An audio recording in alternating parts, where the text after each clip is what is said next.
We'll start.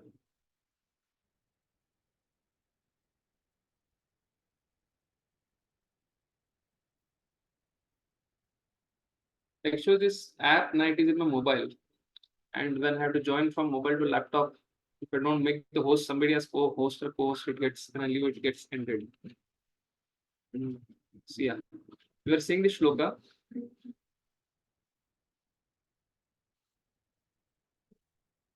This chapter speaks about this thing. Those possess demonic qualities and only whimsically, without following the regulation of scriptures, attain lower births and further material bondage. But those who possess the regulation of scriptures attain lower births. Without following the regulations of scriptures, they attain lower births and further material bondage. But those who possess divine qualities and templated life, abiding by the scriptural authority, gradually attain spiritual perfection. This was yesterday. This chapter has nothing but the fruits of 15th chapter, the tree of uh, material world, in perverted reflection of the spiritual world.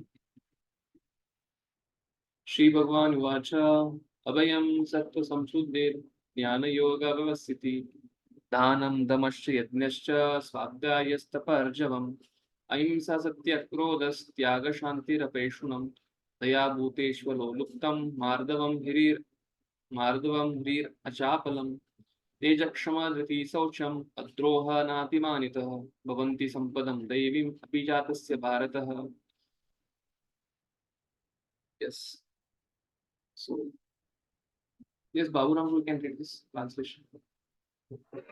Hare Krishna Prabhuji Dandapada. Translation: The Supreme Personality of Godhead said, fearlessness, purification of one's existence, cultivation of spiritual knowledge, charity, self-control, performance of sacrifice, study of the Vedas, austerity, simplicity, non-violence, truthfulness, freedom from anger, renunciation, tranquility, aversion to fault finding, compassion for all living entities, freedom from covetousness, gentleness, modesty, steady determination, vigor, forgiveness, fortitude, cleanliness, and freedom from envy and from the passion for honor. These transcendental qualities, O son of Bharata, belong to the godly men endowed with divine nature. Yes. So these qualities are the divine qualities. 1, 2, 3. These are the pious fruits, the divine qualities, which takes us the level of aligning with the supreme. The whole process of Vedic scriptures is about alignment. How we get to know? At the end of this chapter, ये शास्त्रविधिं मुश्चर्य वर्तते कामकारतः na siddhim apnoti na paramam gati. That is what Krishna concludes in that way at the end about the demonic people. So there you see that this whole purpose of the Vedic literature is to make people aligned with the scriptures, with the Lord. And the whole this 16th chapter is about that only. That what is who align with them, which are the qualities which show us that we are aligned with the Lord, and which are the qualities which by which we can understand that we are not aligning with the Lord. So we'll read the purport now. Start reading the purport because these qualities are based given for different varnas and ashramas, and we'll try to read and discuss and try to proceed ahead. Okay. Yes. Someone would like to read? Baburam, you can only read. Yes, Prabhuji. Perfect. In the beginning of the 15th chapter, the bandancy of this material world was explained. The extra roots coming out of it were compared to the activities of the living entities, some auspicious, some inauspicious. In the 9th chapter also, the devas or godly and the asuras, the ungodly or demons were explained. Now, according to Vedic rites, activities in the mode of goodness are considered auspicious for progress on the path of liberation, and such activities are known as Daivi Prakriti, transcendental by nature. Those who are situated in the transcendental nature make progress on the path of liberation. For those who are acting in the modes of passion and ignorance, on the other hand, there is no possibility of liberation. Either they will have to remain in the material world as human beings or they will descend among the species of animal or even lower life forms. In the 16th chapter, the Lord explains both the transcendental nature and its attendant qualities and the demonic nature and its qualities. He also explains the advantages and disadvantages of these qualities. The word Abhijat Jat, Someone can read, Jatsya. someone else can read. Bhagavan Prabhu, thank you for reading. I think someone else can read. Yes. Srinivas Prabhu, please read. Krishna Prabhu. Yeah, the word Abhijatasya in reference to one born of transcendental qualities or godly tendencies is very significant. To beget a child in a godly atmosphere is known to the Vedic scripture as Garbhadhana Samskara. If the parents want a child in the godly qualities, they should follow the 10 principles recommended for the social life of human being. In Bhagavad Gita, we have studied also before that sex life for begetting a good child is Krishna himself. Sex life is not condemned, provided the process is used in Krishna consciousness. Those who are in Krishna consciousness at least should not beget children like cats and dogs, but should beget them so that they may become Krishna conscious after birth. That should be the advantage of children born of a father and mother of absorbed in Krishna consciousness. Yes. So this is the introduction for what is this is like whenever Prabhupada writes na, the first verse, you can observe just gives a brief flow of the whole chapter. So that is what is giving. So what are the need Abhijatasya? Abhijatasya means it's like these are born from divine parents, or this is from coming from the divine lineage. Like every time Krishna says, Kaunteya, Partha, all these times when he refers, he's trying to refer to Kurunandana. He's trying to refer it that you have a divine origin.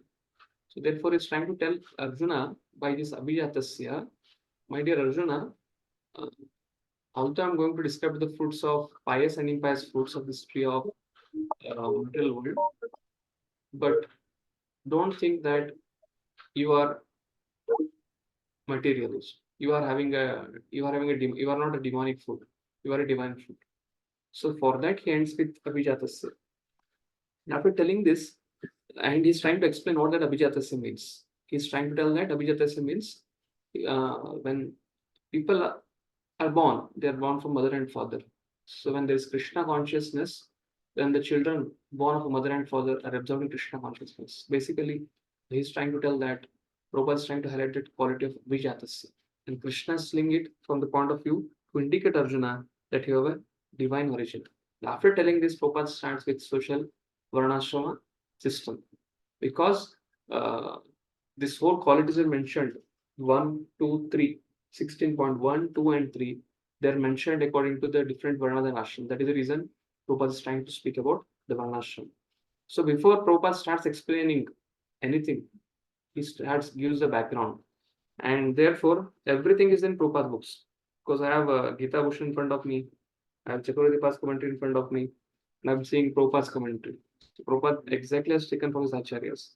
And by reading him, you don't, if somebody is interested, they can, but just by reading him, you can understand that initially when I used to read, I should think, suddenly why these things are coming from nowhere.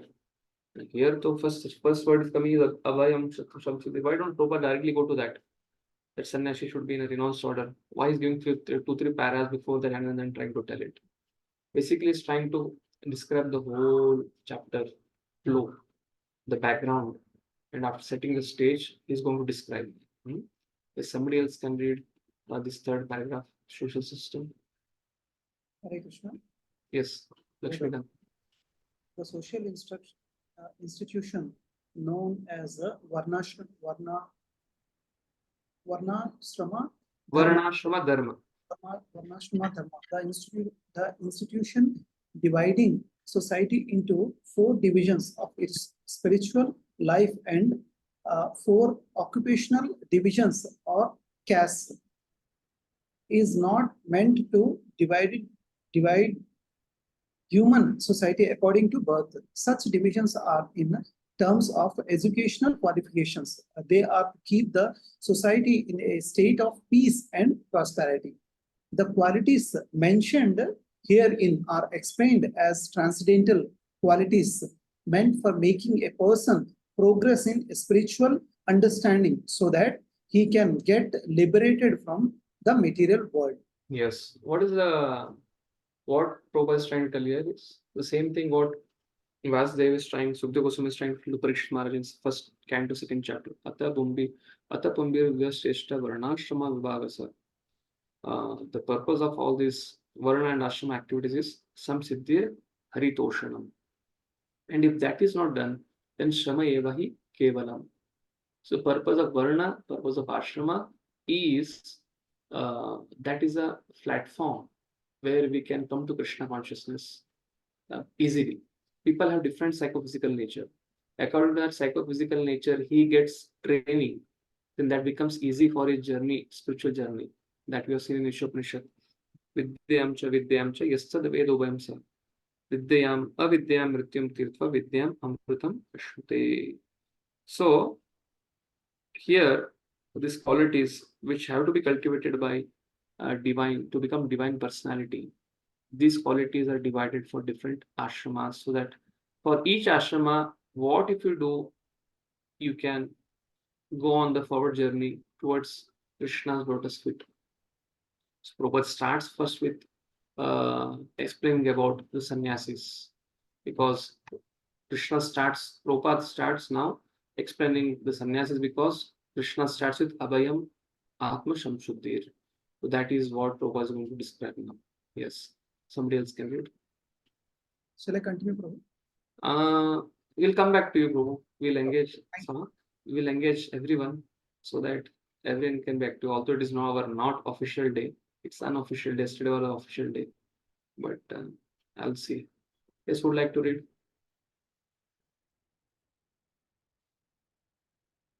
Yes, Madhvi Mataji, please read. Hare Krishna Prabhuji, Dandavat. Yes. In the Varnashrama institution, the sannyasi or the person in the renounced order of life is considered to be the head or the spiritual master of all the social status and orders. A Brahmana is considered to be the spiritual master of the three other sections of a society, namely the Kshatriyas, the Vaishyas, and the Sudras. But a sannyasi who is on the top of the institution is considered to be the spiritual master of the Brahmanas also. For a sannyasi, the first qualification should be fearlessness, because a sannyasi has to be alone without any support or guarantee of support. He has simply to depend on the mercy of the Supreme Personality of Godhead. If one thinks, after I leave my connections, who will protect me? He should not accept the renounced order of life. One must be fully convinced that Krishna or the Supreme Personality of Godhead in his localized aspect as Paramatma is always within.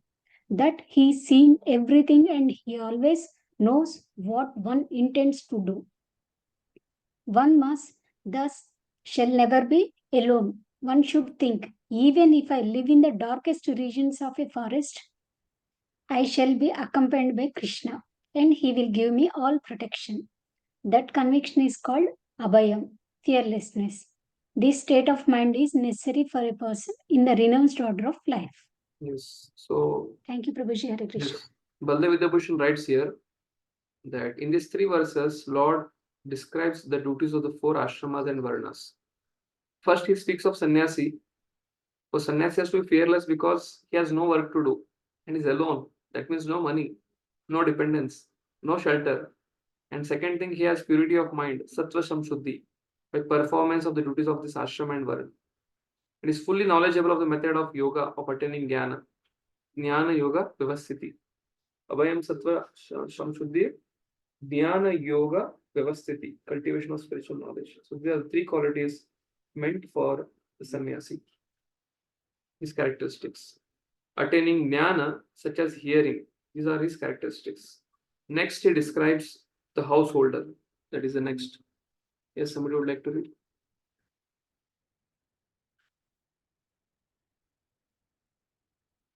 Again, okay, Prabhupada is continuing here the same thing here because he's going to bring with Avayam Atma Shamshuddhir Sattva Samshuddhi and Jnana Yuga Vyasati. Yes, Lakshmikant Group, please read. You wanted to read, no? Now we can read. Then he has to purify his existence. There are so many rules and regulations to be followed in the. Prabhupada is describing here Sattva Samshuddhi. Abhayam is describing in the previous paragraph. Now he is describing Sattva Samshuddhi. Yes, please. The renounced order of life. Most important of all is sannyasi is strictly forbidden to have any intimate relationship with a woman. He is even forbidden to talk with a woman in a secular place. Lord Chaitanya was an ideal sannyasi, and when he was at Puri, his feminine devotee could not even come near to offer their respect.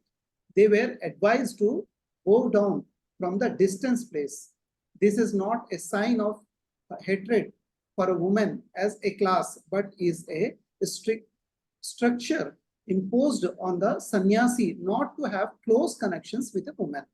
One has to follow the rules and regulations of a particular status of life in order to purify his existence. For a sannyasi, intimate relationship with a woman and position of wealth for sense gratification are strictly forbidden. The ideal sannyasi was Lord Chaitanya himself, and we can learn from his life that he has very strict in regards a woman. Although he has considered to be the most liberal incarnation of a Godhead,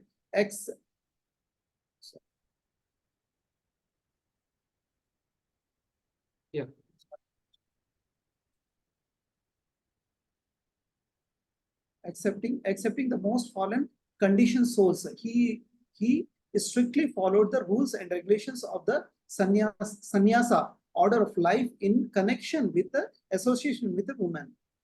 One of his personal associate, namely Chota Haridasa, was associated with the Lord Chaitanya along with his other confidential personal associate. But somehow or other, this Chota Haridasa looked lustily on a young woman, and Lord Chaitanya was so strict that he at once rejected him from the society of his personal associates.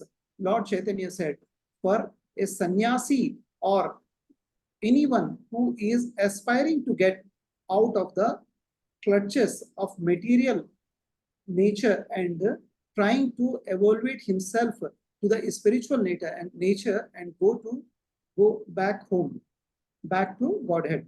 For him, looking towards material positions and women for sense gratification, not even enjoying them, but just looking towards them with such a propensity is so condemned that he had better commit suicide for experiencing such illicit desire. So these are the process for a purification. Yes, it is Sattva Samshuddhir. Prabhupada is speaking about the Sattva Samshuddhir. So in this regard, I would like to highlight some things. So what Prabhupada is trying to write here, this is the code of conduct which one should have for a particular ashram. He's setting the ideal standard which one should follow for the particular ashram. So when Chaitanya Mahaprabhu was there, when Chota Haridas, it's mentioned that there was one more, he had 3.5 associates.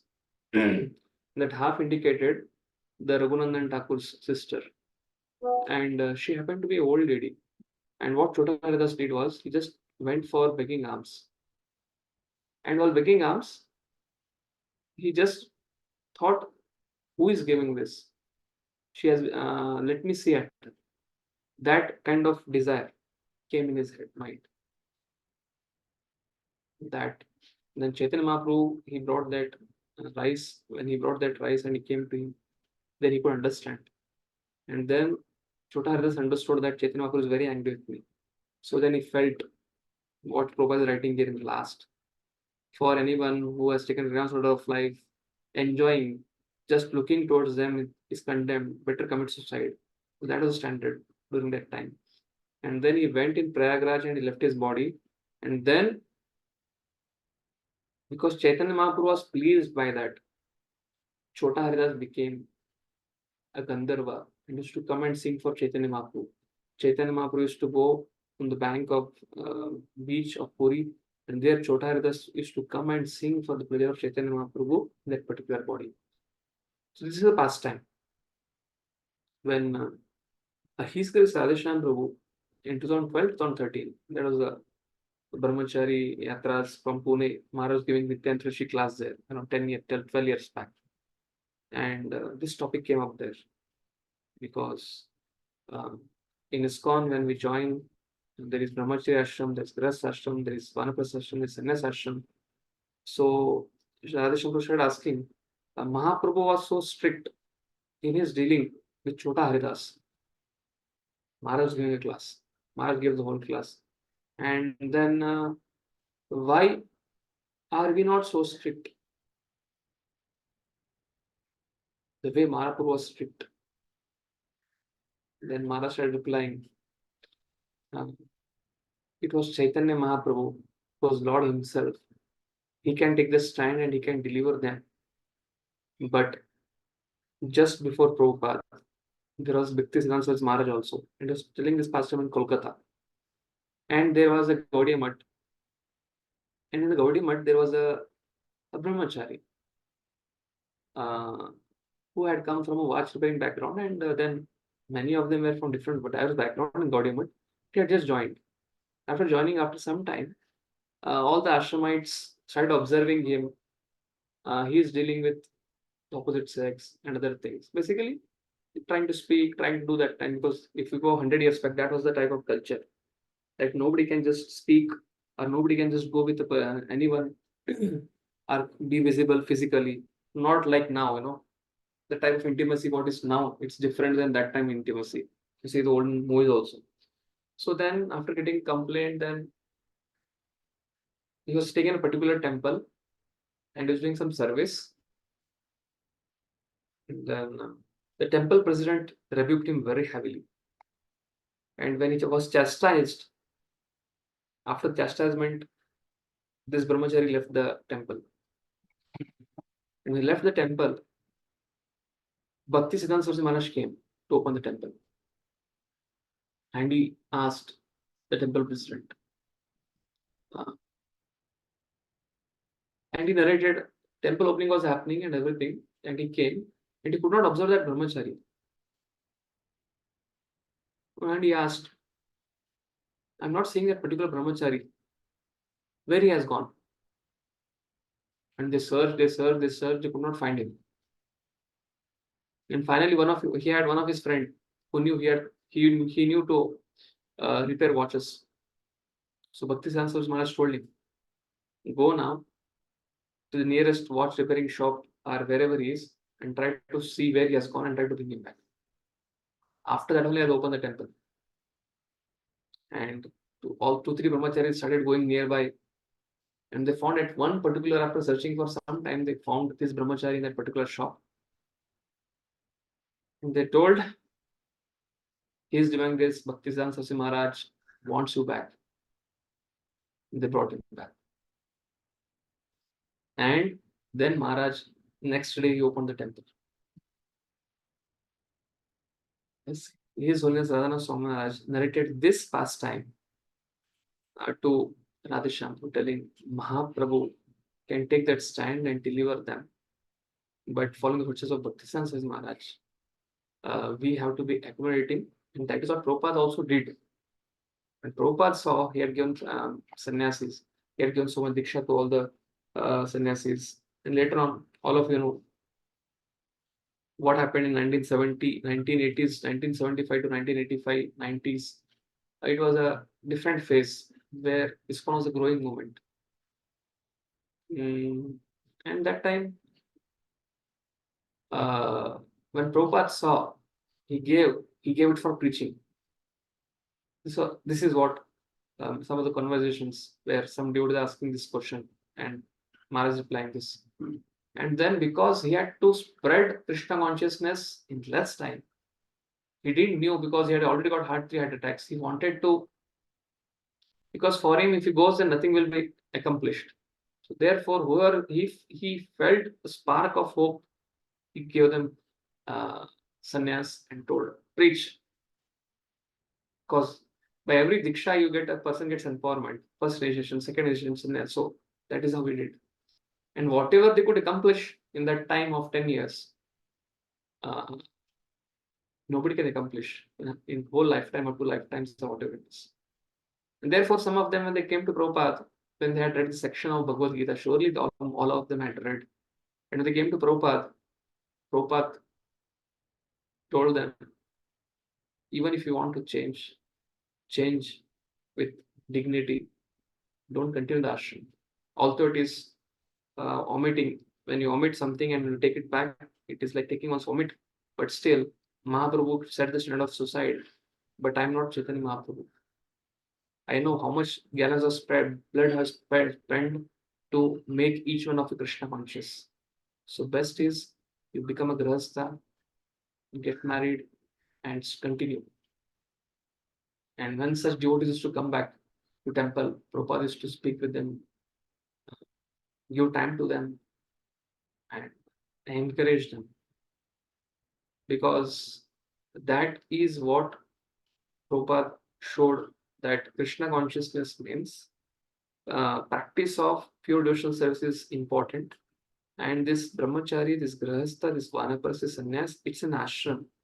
It's an platform for the people who have that psychophysical nature to try to follow this bhakti process and try to elevate.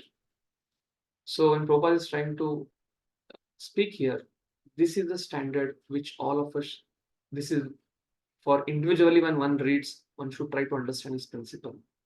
But when we see from the mood of what Prabhupada has given, the mood is he's writing it in books.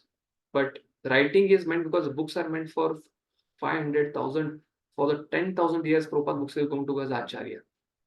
But when Prabhupada, when he personally dealt with people, he had that courtesy to accommodate them, to encourage them, and to uplift them and let them continue. So these are some of the thoughts on this point. The next point Prabhupada mentions is after Abhayam, Sat Atma Shamshuddhi, Abhayam, then Shatra Shamshuddhi, then there is Jnana Yoga Vyavasthiti. This is also meant for the sannyasis. Yes. Somebody else would like to read? I will read, Prabhuji. Hare Yes. Krishna, Prabhu.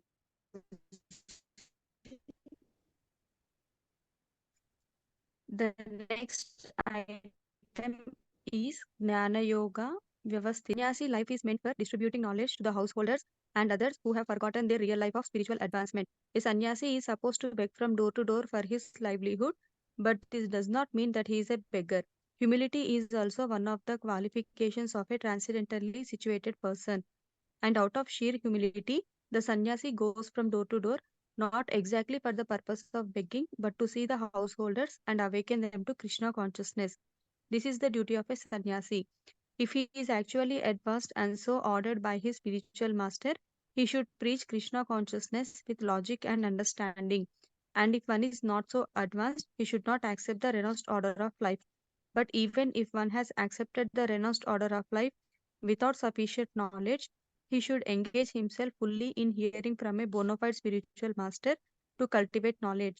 A sannyasi or one in the renounced order of life must be situated in fearlessness, sattva samshuddhi, purity, and jnana yoga knowledge. Yes. It's So what is Jnana Yoga Vyavasthiti? If he is at level because of the past practice of past previous lives, if he has come to that level, then he should, even if he is not, but if one can accept and he's feeling that he is not, but he should stick to this Jnana Yoga Vyavasthiti by hearing from the bona fide spiritual master and cultivate this knowledge. This is the third point. So the Atma Abhayam, Sattva Shamshuddhi, Jnana Yoga. That means even if he is not at that level, but by hearing continuously from the bona fide spiritual master, one can be elevated to that level. Next item in charity. Now, Prabhupada begins with householders. Danam, Dhamma, and Yajna. These three are meant for the householders. Yes. Somebody else can read. I can read, Prabhuji. The next item is charity. Charity is meant for the householders. The householder should earn a livelihood by an honorable means and spend 50% of their income to propagate Krishna consciousness all over the world. Thus, a householder should give in charity to institutional societies that are engaged in that way. Charity should be given to the higher receiver. There are different kinds of charity, as will be explained later on. Charity in the mode of goodness, passion, and ignorance. Charity in the mode of goodness is recommended by the scriptures, but charity in the mode of passion and ignorance is not recommended because it is simply a waste of money. Charity should be given only to propagate Krishna consciousness all over the world. That is charity in the mode of goodness. So if we see what kind of expression Prabhupada gives for the charity, 50% of one's income. It's like, so from here you can understand what kind of benchmark Prabhupada has kept for all the qualities. Yes. Next he speaks on Dhamma. Yes, somebody else can read. Self-control. Hare Krishna, Prabhuji. Yes. Then as far as Dhamma, self-control, is concerned, it is not only meant for other orders of religious society, but is especially meant for the householder. Although he has a wife, a householder should not use his sense for sex life unnecessarily. There are restrictions for the householders even in sex life, which should only be engaged in for the propagation of children. If he does not require children, he should not enjoy sex life with his wife. Modern society enjoys sex life with contraceptive methods or more abominable methods to avoid the responsibility of children. This is not in the transcendental quality, but is demoniac. If anyone, even if he is a householder, wants to make progress in spiritual life, he must control his sex life and should not beget a child without the purpose of serving Krishna. If he is able to beget children who will be in Krishna consciousness, one can produce hundreds of children, but without this capacity, one should not indulge only for sex pleasure. Hare Krishna. Basically, Prabhupada is speaking about self-control is especially not only just for sannyas, vanaprastha, brahmachari, but it's also equally meant for the grahasthas and especially controlling the urge of upastha. The next is dhanam. Dhanam is also another quality of householder. That is what Prabhupada is trying to describe here. Yes, somebody else can read.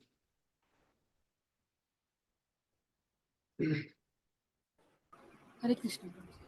Yes, Tulsi Mataji, please read. Sacrifice is another item to be performed by the householders because sacrifices require a large amount of money. Those in other orders of life, namely Brahmacharya, Vanaprastha, and Sannyasa, have no money, they live by begging. So, performance of different types of sacrifice is meant for the householders. They should perform Agnihotra sacrifices as enjoined in the Vedic literature, but such sacrifices at the present moment are very expensive and it is not possible for any householder to perform them. The best sacrifice recommended in this age is called Sankirtana Yagna. This Sankirtana Yagna, the chanting of Hare Krishna, Krishna Krishna, Hare Hare, Hare Rama, Rama Rama, Hare Hare, is the best and most inexpensive sacrifice. Everyone can adopt it and derive benefit. So these three items, namely charity, sense control, and performance of sacrifice, are meant for the householder. Hare Yes. Krishna. Sacrifice, basically, when we visit the traditional places, they have the Yajna Kunda. They put, now if you want to do that because the whole manufacturing industry has become plastic, touch, and everything, nothing that kind of very setup is available. And if somebody wants to do that, that itself becomes so rare to get that things becomes very costly. So householder meant, because basically those who have money they sacrifice. So because householder they earn money. So right now in the relevant way of reaching Krishna consciousness, there's Bhakti Vriksha programs, and there are different programs, temple construction, So that is a sacrifice where they can contribute their amount of wealth which they've earned for propagating the Krishna consciousness. So there were in programs in the house, their chanting is taking place. In the common program where the center is being made, their chanting is taking place. There, their Lakshmi has to be directed so that the activities goes on. And in that way, that yajna, what the traditional grasthas used to get the benefit of offering the yajna to Agni, Surya, different demigods, different worships are there according to the Vedic tradition. So the same, basically, to become free from karma, from shakama to nishkama. But same thing, to the degree they direct their whatever they're earning, to that degree, the same effect they will be realizing it. Once one devotee was sharing, one devotee was sharing when he was going to a program, the Mataji there was a devotee. She tells Prabhuji, I offer all the salary to the Lord. And then how you maintain your house? No, like we offer bhoga, we just keep the whole thing in front of the Lord and then we take back and spend it for our personal things. So it's like prasad. When bhoga we offer prasad, we take it back. So Lakshmi is not like that. Lakshmi has to be dedicated, has to be given in charity for the functioning of the Sankirtan Yajna. That is one thing where grasthas can be purified quickly. Initially, sense control may not be possible. And tapasya, danam, dama, yajna. Danam is charity. Charity is also told here. And dama is sense control and yajna. So danam, already first danam was told. And again, this yajna, which is meant here. So for that, one should contribute. Basically, if you see major thing of these three qualities for householder, danam, dama, yajna, dama is which is not in our control too much. Because what happens nowadays is when people work, they work for companies which are not so conducive for practice of spirituality. In olden days, when Vedic good old days, Varnashram was meant, agriculture was prevalent. The Vaishyas used to take care of cows and agriculture. The Kshatriyas used to administer, and then the Brahmanas used to guide. One Brahmana, 9 Kshatriya, 999 Vaishyas, and 9,000, something like that. 990, one Brahmana, 9 Kshatriyas, 99 Vaishyas, and 999 Shudras. This was a setup. So, in that time, everything was eco-friendly, ego-friendly in terms of the type of money used to come, that is not by breaking any of the regular principles. But right now, the companies where we work, the type of atmosphere has been set up. Vast majority of the people, they want meat, they want illicit sex, they want intoxication, they want gambling, and the whole kind of manufacturing thing, software, everything industry is revolving around that. Somebody is writing programming for a software company, or what kind of program we are writing, what kind of bugs we are fixing, you don't know for where it is being utilized. So therefore, when these three qualities of Danam, Dhamma, Yajna, where I have seen most of the time, especially when I cultivate youths and when they become congregation and they get married, what I've seen, when they have very difficult to release, they may earn 2 lakh, 3 lakh per month. But when it comes to give something for Krishna service, they tell Prabhuji, let us have settled now, let us do this, let us do that. And then what I see the graph. Till the time they pass out, they are very nice. Once they pass out, they start getting money, lakh, 2 lakh, 3 lakh. Then what type of charity they give is like not proportional. Then what happens? Slowly the chanting comes down, the reading, hearing comes down, their connectivity comes down. Why?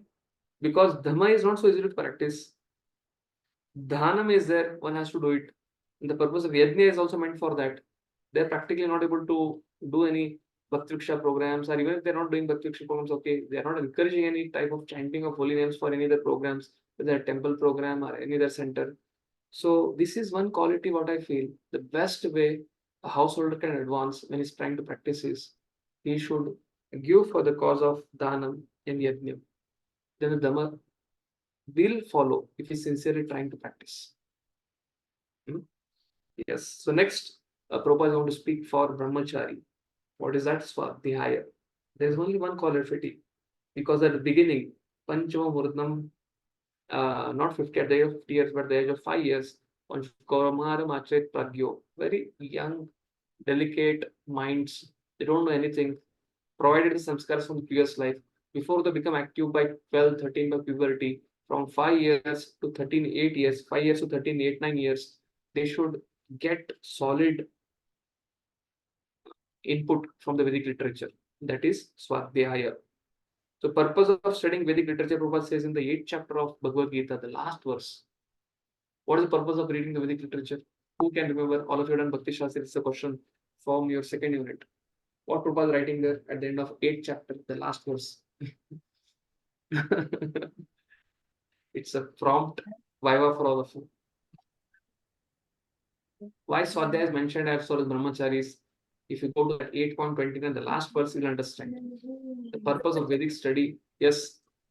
Because Yes, if we read Vedic scriptures from the Brahmacharya ashram, that will help us prepare for the Vanaprastha and the Sannyasa later. yeah, that is there. But Prabhupada uses one word there online, he writes very carefully. The purpose of the Vedic study is for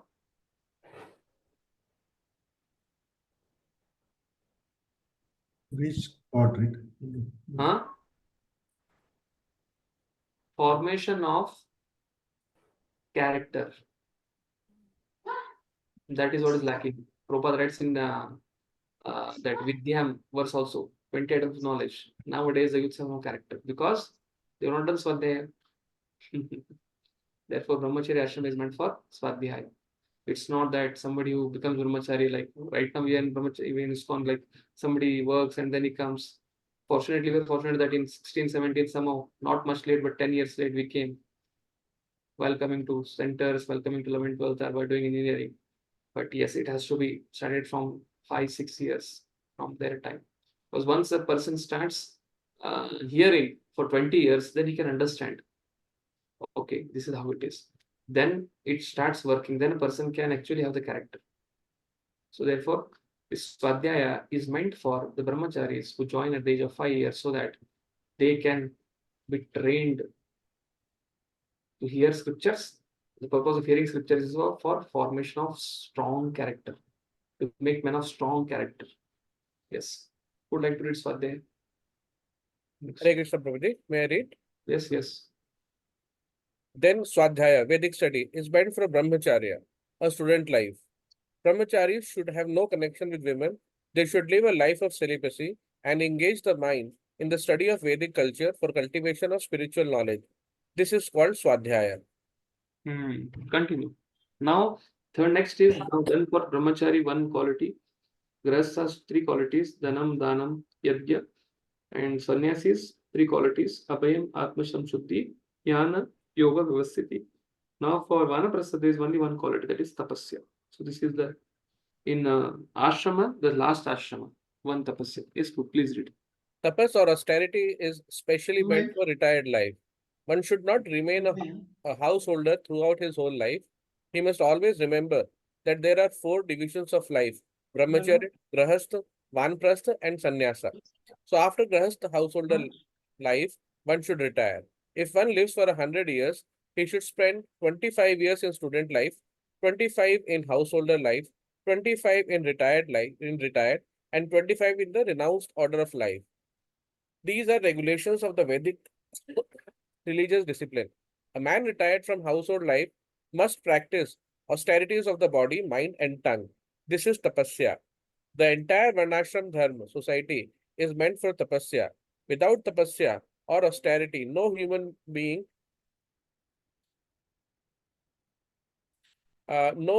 can get liberation. The theory that there is no need of austerity in life, that one can go on speculating and everything will be nice, is recommended neither in the Vedic literature nor in Bhagavad Gita. Such theories are manufactured by show bottle spiritualists who are trying to gather more followers. If there are restrictions, rules, and regulations, people will not become attracted. Therefore, those who want followers in the name of religion just to have a show only don't restrict the lives of their students. nor their own lives. But that method is not supported by the Vedas. Yes. So basically, once you are young, 4 5 years, then enter the Gurukul, read the scriptures, Swadhyaya, and then become man of strong character based on your 15 years of training. Then you come to decide by the age of 16 17, 10 years of training, 16 17 years of training. Then you enter into Grahastha or you enter into Sannyasi. That was 1:99, something like that ratio. And then once he enters into Grahastha, then Dhanam, Dhanam, and Yajna. So there's a little bit comfort. And then because the purpose of life is to go ahead to achieve Krishna, so one has to come out of the bodily concept of life also. And therefore, this Vanaprastha ashram is like a bridge. A grahastha cannot immediately give up a wife. So he should take wife and travel with her to all the Tirth Yatras. And follow. When he does that, why he has to do that? He has to come out of the comfort zone of the home. Little bit austerity.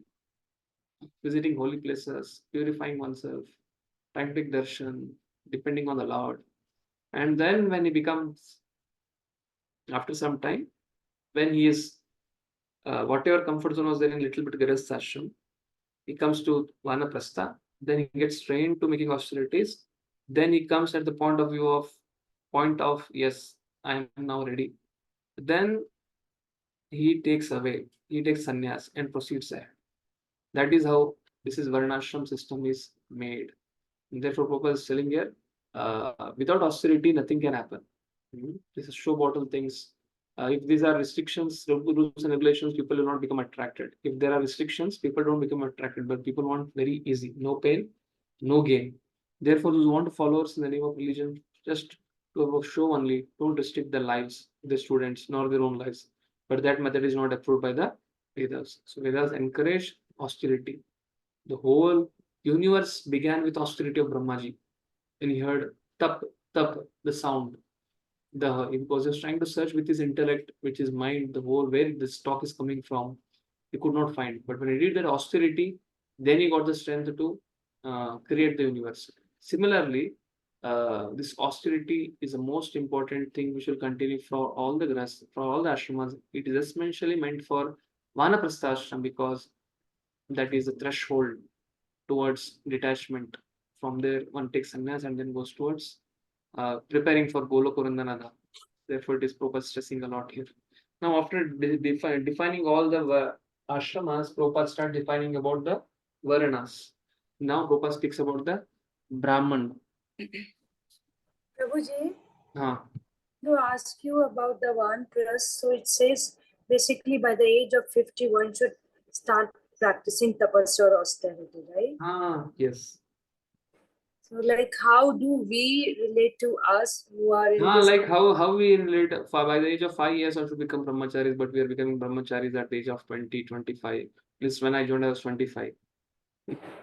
So 20 years late. So yes, some 10, 15 years, if not what Prabhupada is writing here. So at whatever time, instead of like 10, 15 years plus minus, basically plus only, not minus. No, for me, I'm asking for us, like specifically me, like in few years, we will be in that age of 50 plus bracket, right? So how do we do it? What kind of austerities we can do? Staying in the, we cannot go and live in the holy places. Yeah. We have to live in the... Yes. So yeah, how to do that? Yes. Therefore, whenever we have Kartik Yatras, whenever we have any special Yatras, we may not get all facilities. Whatever facilities we get, we should accept it as a part of that ashram. Because I was saying when the next to my room in ashram, in Yatra, the whole accommodation team used to come with foaming with their mouths. In Puri, especially 8,000, 9,000 devotees, and our kitchen was 10,000 devotees would come and take prasad. How we can arrange for so many people? In any hotel we go, there will be no hot water, there will be no beds. If there are beds, then it will be 1,000 instead of for one person, 2,000 will be like 1,000 per day, but devotees want to make it economical also. My Lord, 24/7, phone call after phone call. Prabhu, this is not there. Prabhu, that is not there. Prabhu, the aeroplane is not there. This is not there. My Lord, I was seeing them. It was like big experience. So that is about when Maharaj starts the yatra. He tells so many devotees, 350 Mataji are rolling chapatis for all of you. And all of you are going happily coming at 6 o'clock and taking prasad and they're living. Then they also report by 4, 5 o'clock after Mangalarti. They are in the, I don't think whether they'll be going for Mangalarti also. But by 5, 5:30, that's the chant and they start rolling chapatis for all 8,000 devotees to come and take prasad. 8,000 into 2 are 3. Can you imagine 24,000 chapatis to be rolled by 300 Matajis?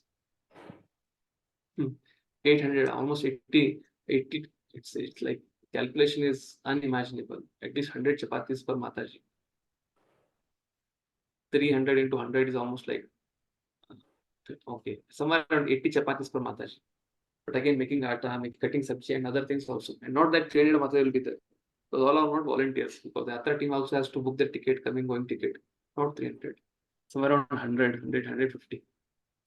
So basically, we may go to Yatra, we may take darshan. But whenever we go to such places, we can try to find out a service. Is there any service which I can try to do by which, at least if I am that age bracket, I may not able to do the same thing which is told in Varnashram system. But at least we should try to come out of the comfort zone and try to serve Vaishnavas. Basically, our system is pleasing Hari, Guru and Vaishnavas. And by pleasing a spiritual master, then the purpose of the ashrama is accomplished. That is, Hari is pleased, Guru is pleased, Vaishnava is pleased. So we can try to apply that in that point of view. So Brahmanical quality. Yes. Who would like Shall to? I read, Prabhuji? Yes. As far as the Brahmanical quality of simplicity is concerned, not only should a particular order of life follow this principle, but every member, be he in the Brahmachari ashram, Grastha ashram, Vanprastha ashram, or Sannyasa ashram, one should be very simple and straightforward. Ahimsa means not arresting the progressive life of any living entity. One should not think that since the spirit spark is never killed even after the killing of the body, there is no harm in killing animal for sense gratification. People are now addicted to eating animals in spite of having an ample supply of grains, fruit, and milk. There is no necessity for animal killing. This injection is for everyone. When there is no alternative, one may kill an animal, but should be offered in sacrifice. At any rate, when there is an ample food supply for humanity, Prabhuji, can you scroll down?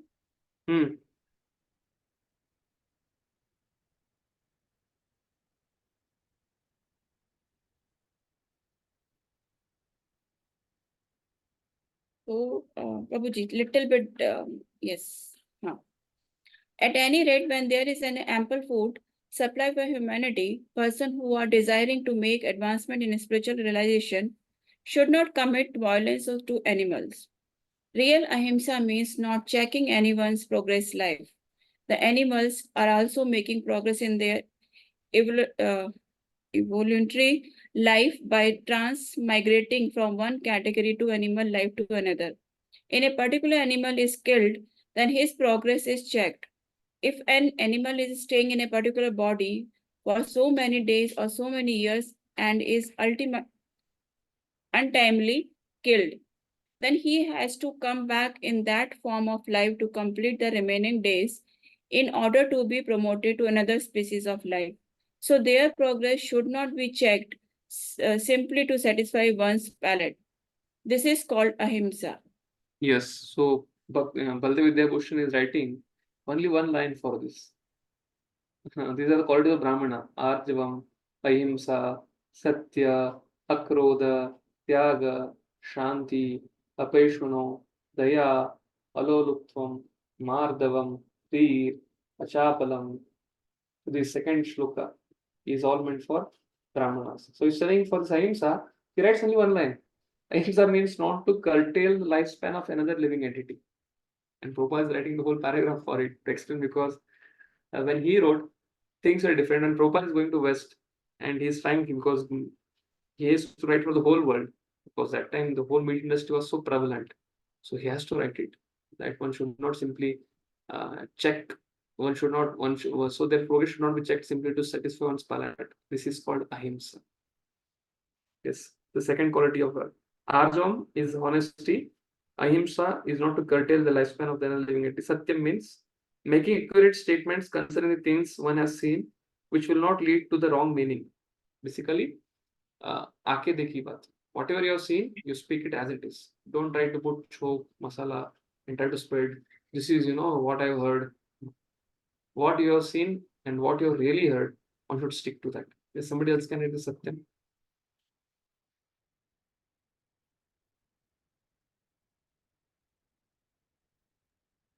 Shall I continue, Prabhuji? If nobody is. I want somebody else to participate. They should not be just logged in. Because then if all of you who are in videos on, they only keep on participating. What about those who are not having the videos on? Yes, somebody from those who are not videos on would like to read.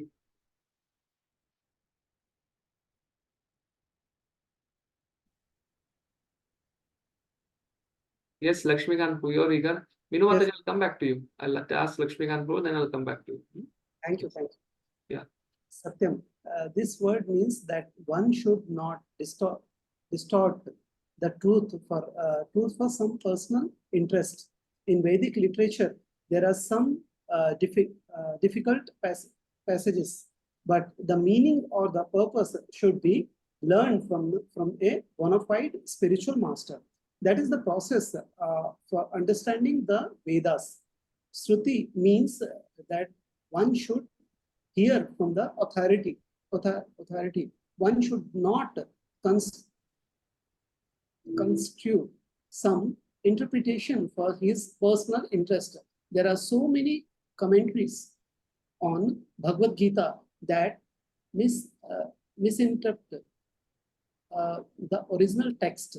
The real import of the world should be presented, and that should be learned from a bona fide spiritual master. Yeah, amazing. Satyam Prabhupada is saying, whatever one has seen, Baldev Darshan is writing that. But what we can see, seeing is not believing, hearing is believing. So whatever one has heard from a spiritual master, he should try to speak. One should not try to speculate. One should not try to spoil the parampara system. Next is Akrodha. Yes, now I'll start telling names. You all can read. Srinivas Prabhu, please read. Akrodha. Akrodha means to check anger. Even if there is a provocation, one should be tolerant. For once one becomes angry, his whole body becomes polluted. Anger is a product of the mode of passion and lust. So one who is transcendentally situated should check himself from anger. Apasanam means that one should not find fault with others or correct them unnecessarily. Of course, to call a thief is a thief, is not a fault finding. But to call a honest person is a thief is very much offensive for one who is making advancement in spiritual life. He means that one should be very modest and must not perform some act which is abominable. Achalpam, determination, means one should not be agitated or frustrated in some attempt. There may be failure in some attempt, but one should not be sorry for that. He should make progress with patience and determination.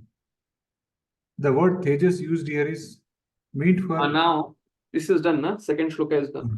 Yes. Ahimsa Satyam Akrodhas Tyaga Shanti Rapeshunam Daya Bhuteshu Aluptam Mardam Hrit Achapalam. So now, the third shloka, it speaks about Teja. This is for Kshatriya. That is what Baldev Vidyabhushan writes here. So the next law describes the Kshatriyas. Teja means not being conquered by inferior person. Yes, Prabhu, please read. The word Tejas used is meant for Kshatriyas. The Kshatriyas should always be very strong to be able to give protection to the weak. They should not pose themselves as non-violent. If violence is required, they must exhibit it. but a person is able to curb down his enemy under certain conditions, show forgiveness. He may be excused minor offenses. Yes. Next. Shall I continue, Prabhu? And continue. Is small. Saucham is small. Saucham means cleanness, not only in mind and the body, but one's dealings also. It is especially meant for mercantile people who should not deal in the black market. Nati Manita, not expecting honor, applies to Shudras, the worker class, which are considered according to Vedic injection to be the lowest of the four classes. They should not be puffed up with unnecessary prestige or honor and should remain in their own status. It is a duty of the Sudras to offer respect to the higher class for the upkeep of social order. Okay. So here Bhagavadgita Bhushan mentions for Kshatriyas there are three qualities: Teja, Shama, and then Dhriti. You see the shloka, third verse. Teja, Shama, Dhriti. The first line, there are these three qualities. And Saucham is meant for Saucham, and Adroha is meant for the Vaishyas. That is what he speaks. And same thing Prabhupada is writing here. So Vaishyas have two things: clean in their business about, and Adroha, not to take up weapons to do violence to others. These are his two qualities. Vaishya. And then cleanliness. Shudra, na atamanitaha. He should not expect respect. Adroha, nati manitaha. That is meant for Shudraha. To be devoid of thinking myself worthy of worship and being humble before the three higher castes whom he regards as worthy of worship. This is one quality. The total comes to 26 qualities. Yes, true. Somebody else can read next. All these 26 qualifications.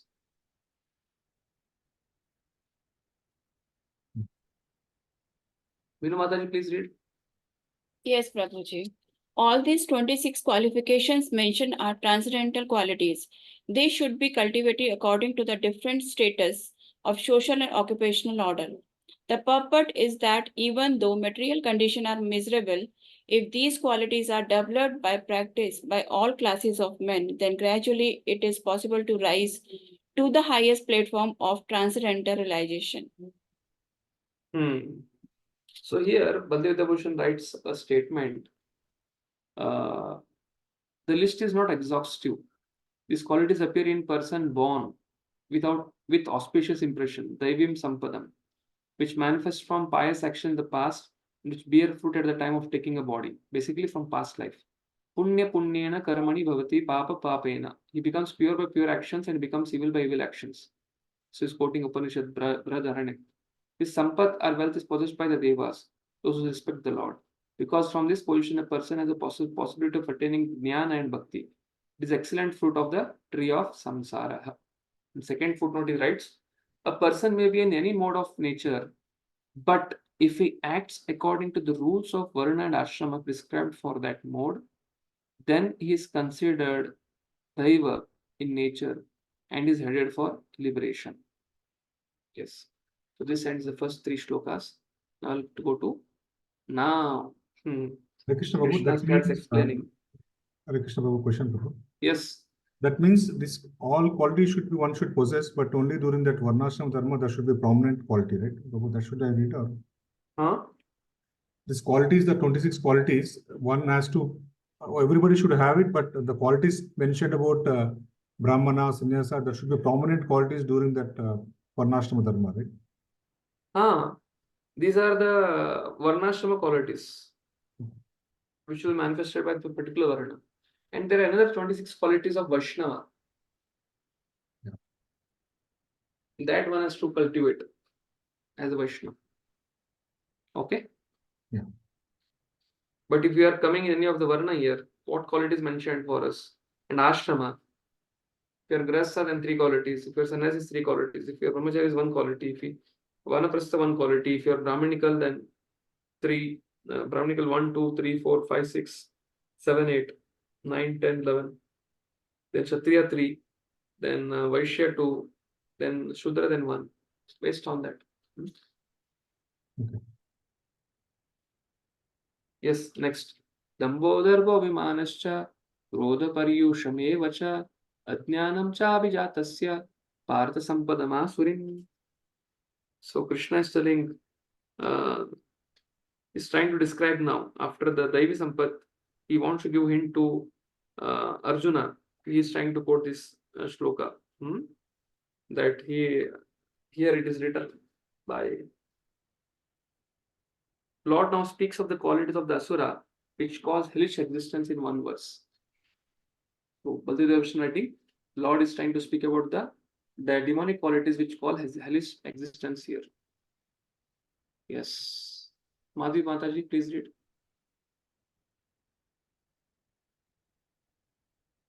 Madhvi Reddy Mataji, can you read? Pride, arrogance, conceit, anger, harshness, and ignorance. These qualities belong to those of demonic nature, O son of Buddha. Purport. In this verse, the royal road to hell is described. The demonic want to make a show of religion and advancement in spiritual science. Although they do not follow the principles, they are always arrogant or proud in possessing some type of education or so much wealth. They desire to be worshipped by others and demand respectability, although they do not command respect. Over trifles, they become very angry and speak harshly, not gently. They do not know what should be done and what should not be done. They do everything whimsically, according to their own desire, and they do not recognize any authority. These demonic qualities are taken on by them from the beginning of their bodies in the wombs of their mothers. And as they grow, they manifest all these inauspicious qualities. Surrender unto me. Surrender to me is a commentary, Mataji here. Yeah. It's the commentary which. So he just quoting Prabhupada's. Krishna thus next removes Arjuna's doubts about whether his own participation in the battle as a warrior and therefore as a killer will be due to possessing a demonic temperament. So Krishna says, no, that is not so. That is in 5th verse. Daivi sampadim mokshaya nibandaya surimata ma sucho sampadam daivim abhijato si pandavaha. Yes, Survi Mataji, please read.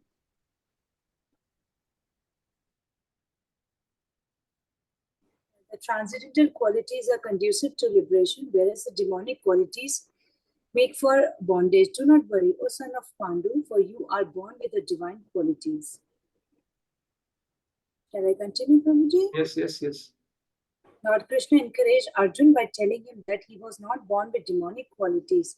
His involvement in the fight was not demonic, but because he was considering the pros and cons, he was considering whether respectable persons such as Bhishma and Drona should be killed or not.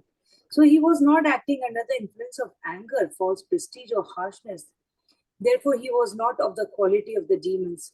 For a Kshatriya, a military man, shooting arrows at the enemy is considered transcendental, and refraining from such a duty is demonic. Therefore, there was no cause for Arjuna to lament anyone who performs the regulative principles of the different orders of life is transcendently situated. Yes. So Baldev Vidyabhushan is telling the first half of this verse describes the result of this verse describes the different results of two sets. The transcendental qualities are conducive to liberation, demonic qualities make bondage. So he's assuring, Krishna is assuring to Arjuna that you are born with divine qualities. So he is writing here, Baldev Vidyabhushan. Arjuna was thinking that the first half of the verse is clear. But second half of verse is speaking about Arjuna. He's trying to encourage him and trying to make him understand your killing is not demonic. Arjuna was thinking that he belonged to Asuric group, to go to hell, because that is what he quoted in the first 5 reasons. Compassion, enjoyment, sin will overcome us. And he's telling him, you are Arisudana, you are Madhusudana, and you're telling me to kill Bhishma, you're telling me to kill Dronacharya, sin will come. Family tradition will be broken. Varna Sankara, so many things happen. And all this will come upon us. So therefore he's trying to tell here. Arjuna, since he was contaminated with anger and harsh words and desired to kill Drona, others worthy of worship, by shooting his arrows. The Lord, seeing Arjuna in this state, addressed him saying, do not worry, O son of Pandu, you are of the godly nature. For being a Kshatriya, it is prescribed that you should shoot arrows and show rough behavior. To do otherwise would give you the nature of an asura. Do not lament. Okay, this is what is being told here. Next. Dvaubhuta sargolokesmin daiva asura vacha daiva vistarasa prokta asuram partame shunu. Yes, Minu Mother, please read. Yes, Prabhuji. O son of Pratha, in this world there are two kinds of created beings. One is called divine and other is demonic. I have already explained to you at length the divine qualities. Now hear from me of the demonic. Yes, please read. Lord Krishna, having assured Arjuna that he was born with the divine qualities, is now describing the demonic way. The conditioned living entities are divided into two classes in this world.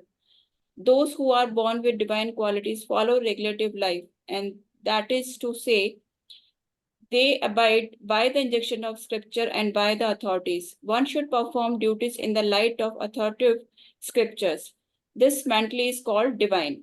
One who does not follow the regulative principle as they are laid down in the scriptures and who acts according to his whim is called demonic or asuric. There is no other criterion but obedience of the regulative principle of scriptures. It is mentioned in Vedic literature that both the demigods and the demons are born of the Prajapati. The only difference is that one class obeys the Vedic injunctions and other does not. Yes. So, Prabhuji, whatever I'm reading. Huh? Can I ask a question, Prabhuji, or you want to say something first? Yeah, please. Prabhuji, people who are who have demonic qualities, so they're born with it. Do they exhibit these qualities from the childhood? Why are you asking this question? Karanam Gunasangasya Sadasadya Janma Yonishu. I'll show you Baldev Vidyabhushan's commentary. It will become clear. I'm just reading. I was thinking that only I want to share. He's telling in the previous commentary. Yeah, sometimes people say, like when this is a closed circle. Again, I'm just trying to speak. I generally don't speak it in public. But because it is being asked, because this topic has come, it's very difficult for people to understand. Very, very far person from south somewhere. He was trying to get his daughter married, son married, and he got a match. And he was looking in a particular caste, a higher caste, the highest caste, and they happened to be. But then the mother, there was only mother, there was no father. The husband was there, he died, and the wife could not give birth to a child, and then they had an adopted child, and then they had fixed a marriage with him. That is some 1 year back, and then everything happened. Time or money was spent. They went by flight, saw everything came, fixed date, everything, and suddenly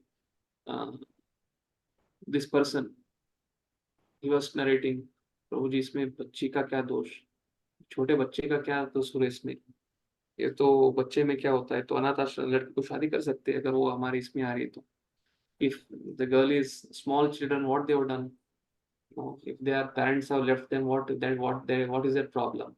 His wife was not agreeing, but some of the relatives, somebody from his wife's side, they told, what small child has done. But that is not the case. Many times you have this thing, again, this should not make us hard-hearted, and we should not try to do something for the orphan people, orphanage, or for old age homes. No, we should be compassionate, but at least we should understand how this world is working. This verse describes different results first half. Okay, now you can see here, which I'm showing some padam. Okay,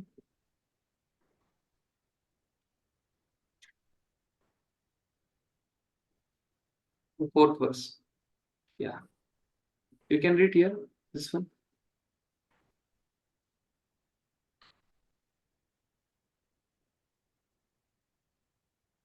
This one. From here, these qualities. These qualities appear in a person born Jatasya with auspicious impressions, Devim Sampadam manifested through pious acts which show their fruits at the time of accepting a body. Punya punyena karmana bhavati papa apapena. He becomes pure by pure karmas, bad by bad karmas. This sampad or wealth is possessed by the devas, those who respect the Lord, because from this position a person has the possibility of attaining jnana and bhakti. It is the excellent fruit of the tree of samsara. Yes. So this is Brihad Aranyaka Upanishad, where Punya Punyena, somebody who is going to become Punyavan Vyakti, by his karma in the past, he has done a stock of Punya. Because of that, that inclination is for doing good. And those who are papis, those who are coming from that papa background, papa papena. Again, the same thing is repeated here. Third shloka it comes, again fourth also it comes here. For demonic mentalities. Again, if you see here, he mentioning the same thing here. The word cha down. One.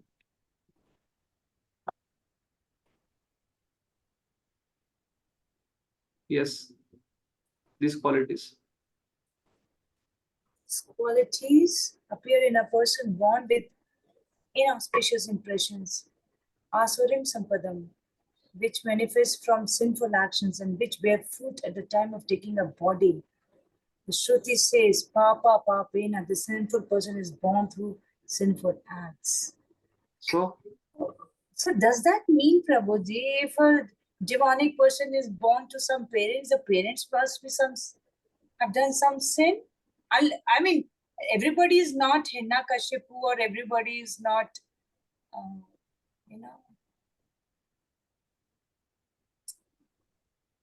So it's karma is entangled with, you are born to somebody, you get into relationship with somebody because of past karmas only, right, Prabhuji? Yes, true.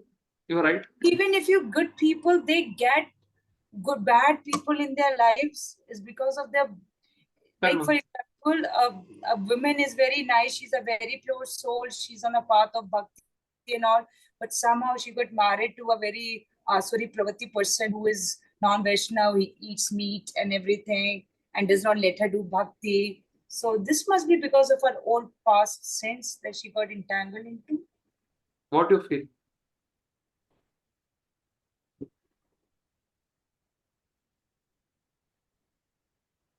As you sow, so shall you reap. But Krishna is not telling that just because wife is practicing and the husband is eating meat, so wife's practice will be tainted. Wife can still continue practicing. Accepting Tatyanukampa Sumikshamanam Bunjana Tayevatma Katam Vipakam Tadva Vipur Ridam Namaste Mukti Sadava. She'll also get Mukti if she understands this is my cooked khichdi. I have to eat it. And let me eat it happily. Because sin and piety, we are going to leave it here only. But if she becomes conscious of this thing that I have to practice bhakti, I have to chant Hare Krishna, no issue. Now in this condition, let me chant Hare Krishna, let me try to practice. If not getting initiated, okay, let's Krishna take care. I'll chant holy names. I've accepted spiritual master in my consciousness. Till the time will come, at some point of time will come when I'll become qualified, like Mukunda. After millions of lives, till millions of lives are not seen. So that kind of enthusiasm, utsaha has to be there. The whole life of spirituality is dependent on this utsaha. If somebody thinks, what is this? I'm not able to practice bhakti, this, that. This is depressive thoughts. But every day should be a fresh day. Every moment should be like enthusiasm. If not this, okay, no issue. What Krishna says, Krishna is going to see my heart. I don't know what I've done in my past life, but at least now I want to make it 0-0. Continue. One more thing I want to clarify, Prabhuji. Sometimes people are in an abusive relationship, very, very badly abusive. Toxic, very toxic, maybe physically abusive also. And they understand, okay, this is coming from my past karma. They have this understanding. It's not that they're blaming anybody or they're blaming their fate. They understand, okay, this is my past karma, I accept it. Will it be wise to move out of that relationship or stay there or keep tolerating? If you ask from the Vedic point of view, the Vedic point of view encourage tolerance, accept. See what Vedic point of view speaks. If somebody is a murder, hang him, so their next life will not suffer. But that is not the case now. Capital punishment is not there, correct? So similarly, right now, the way things are going on, best is if somebody is in their condition, if they are can take care of themselves, they can stand on themselves. One has to. That is what I've heard, because most of the preaching which is happening in Western audience are UK, US, those who are guiding people there. The type of toxicity of relationship, the type of abusive relationship is there. That is coming up with a package. So in that, like, capital punishment is not given for a murderer nowadays. Similarly, from that point of view, a person can move out from that relationship and understand that this is my cup of milk and I'm not drinking it because it's too much difficult, but let me not behave in such a way that kind of things start coming from my near and dear ones who are trying to help me. Basically how it is, for a nut there is a bolt. You see people who have such kind of experiences, there is saying that one who cannot learn by sweet words, he has to be taught by beaten. Should be beaten heavily, and then he will learn lessons. But to accept that, it's impossible.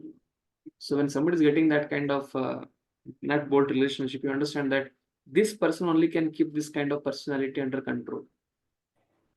But when such people come back to home, to come back to their places, they'll start doing such kind of abuse to their near and dear ones. They'll think, why at all we have brought her back, or brought him back, or why, what has happened. So that kind of energy is innate within them, which attracts. So they can escape that kind of energy, that kind of abuse from the structured relationship. But wherever they go, that will follow. One cannot leave the karma. Yeah, but Prabhuji, if you're raising your consciousness, if you're in the process of raising your consciousness with awareness that this is coming because of your karma, and now you're already on the path of spirituality, and even if you move out of that toxic relationship, is for yourself, upliftment, not for sense gratification, then I think, in my opinion, that step is okay, right, Prabhuji? Yes, that is what I told. Everybody's right to attain God, is everybody's right to do bhakti. And if that is being checked by the other person, then you should not let the other person check your path of bhakti or your right to attain God. Yeah, that is what I told. What I'm telling is, like, capital punishment is not given to right now people. This kind of toxicity, this is my stand. I'm just asking to me, as I've seen, as I've heard from the devotees who are guiding people in that particular communities who are Western based, it becomes too toxic, and they have to move out to practice spirituality with the understanding that दूध का जला छाछ भी फूक फूक के पीता है, that he is coming for practice of spirituality. But basically that person won't repeat it again. Yes, Prabhuji. Because I think whatever is there in your karma, you have to dissolve it. So whether you are in that relationship or not, you have to go through it in some or the other way. That only I told. If it's not coming from that, then it will come from somewhere. So accept it. But if that is becoming so much difficult, a person is becoming deranged mentally, then better than that, okay, come out of it and save yourself and accept and try to practice bhakti. I think if you're dependent on Krishna for everything, he'll take care of it. Yes, that is one thing, depend on Krishna, but also one has to be responsible for these things. With the acceptance that you are responsible for your consequences. Yes, Krishna is there. Like, what happens, what people expect in the name of practicing bhakti is that Krishna should change everyone. Krishna should I want to be here and let my husband, let my whatever the companion or the partner, he should change. This should change. Everything should change. Now these are thinking, telling that Krishna should change our karma for us.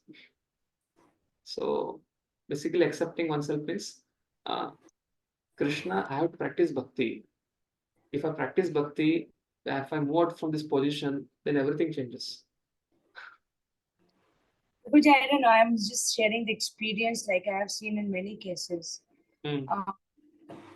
If people are there in toxic relationships in their family, there are a lot of toxic people. And if those people are practicing bhakti very sincerely with very devoted mind and heart, either those people, their mind changed. Miraculously, their mind changed and they are, good to that person, or they just vanish from their lives somehow. Are they? Vanishes. Many times vanishing I've seen. Yeah. So I've seen this in many cases, Prabhuji. This is my personal experience. Yeah. How it is, when that quota of karma is over, the same person whom we are facing problem from, he will become a very well wisher. It's about acceptance, and it's about the karmic bondage which gets over. Yeah. Hope everybody is in our page what we are discussing. So it's something which is of present day relationships and other things. But yes, the question is, these qualities are drawn from childhood, and childhood comes from our past life, and bhakti has a power to help us to accept it. Therefore, it's very important for us to train children from childhood. The training is gone from childhood, from birth till 20-25 years, till the time. Then that type of training and education can help a person to accept things. If not accept things, and to adapt to the reality. Prabhuji, it'll not be like people generally blame others for their anarthas. Like, I am angry or I have anger is because of you. We should not do that, because all these anarthas and these demonic qualities are within us from our childhood only. Okay, the question is now, next question we're telling about, because we are from childhood like this, because of your behavior, I'm becoming angry. That is your question? Yeah, generally people say, "Na, I'm not like this. It's just because of she does this, she does that, or he does that. I become like this. Otherwise, I'm a very nice person." Generally, people. What do you feel? No, I feel if you squeeze lemon juice will come. So what's your character inside in the provoking situation? That character will be shown. So yeah. So basically, one is not taking responsibility for one's response. Especially the responsibility word is itself a ability to respond. If one is not trying to put it on the other person's behavior, so where is the ability to respond? So when people say like this, these are the what do you say, red flags of toxicity. What? I am like this because of you. This is toxic relation. What they will do? First, they will so much. They will try. Oh, you're so great. You're so nice. You're so this. And you think, अब तक किसी ने मुझे नहीं बोला ऐसा. And then they'll start blaming for all these things. So this is the toxic relationships, how it works. You're confused. So for that, you need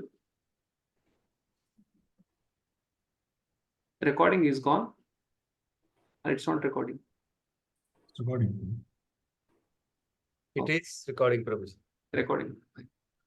Because what we're discussing will go on YouTube. It will go to some social places. Therefore, I'm little worried to speak anything more of this. Basically, this is a part of psychology. And what questions you're asking is, there are a lot of research done on psychology on this, and there are different personality traits. And if somebody knows this, they can, as one can understand how to. What is the solution to get out of this? I mean, will that soul ever be able to get free from this kind of mentality, these demonic characteristics? what is the chances of that soul being getting purified? Without... One thing is gradual. Mahavishnu, after Mahavishnu, he realizes Bhunam Janmanam, he enjoys, comes back. Or he gets Mahat Kripa. Like there's a Prabhupada pastime. Prabhupada went on a beach in US, and then when he went there, he was eating some fruit or something. Suddenly a dog came and Prabhupada threw his Maha to it.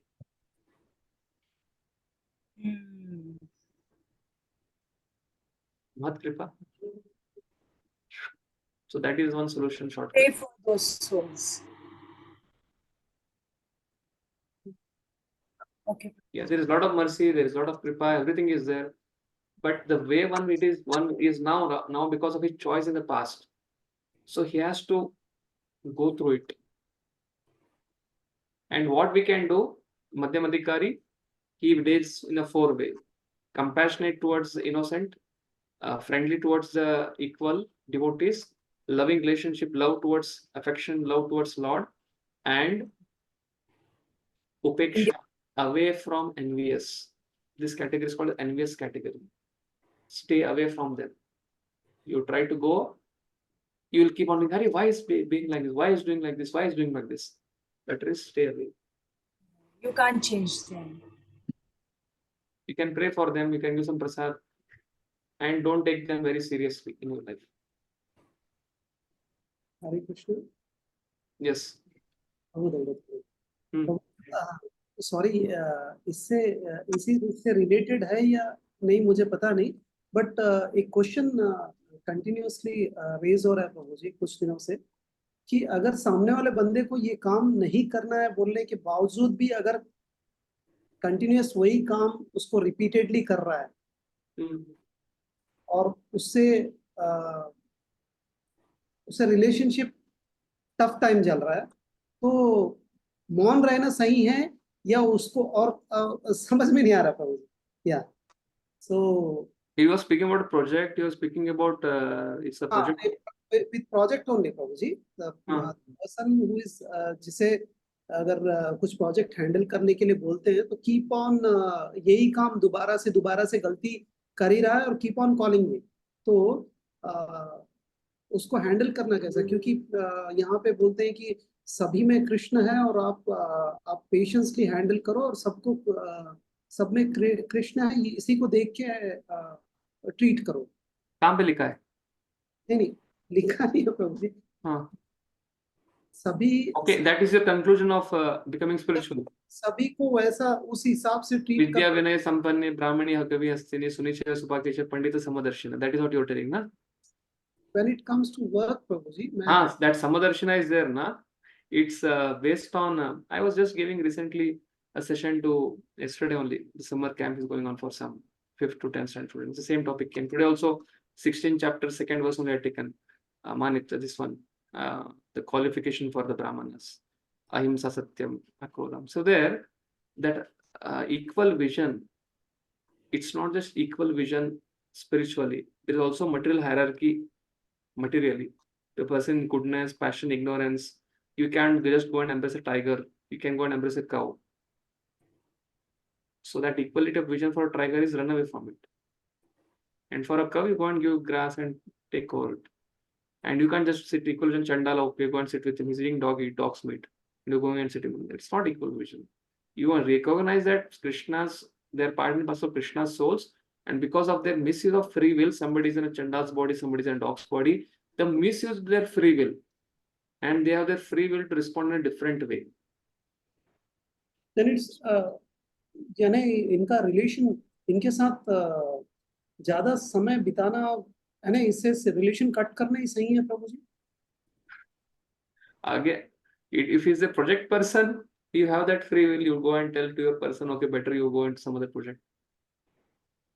If it's in personal life, see, one thing I'll give you, anytime you are with people, you are dealing with people, and by dealing with people, you are forgetting your presence of mind. You are forgetting, you are becoming sleepless, you are becoming anxiety ridden, and you are again and again, you are like coming to this point of asking this question. You should understand it's like very, very difficult personality types.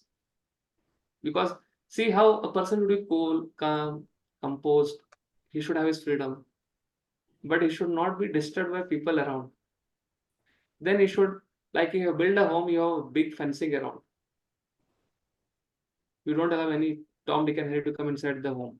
But when we deal with people, we don't have that fencing while dealing with the people. We, in the name of Krishna, is in everybody's heart. We embrace everyone. That is the problem.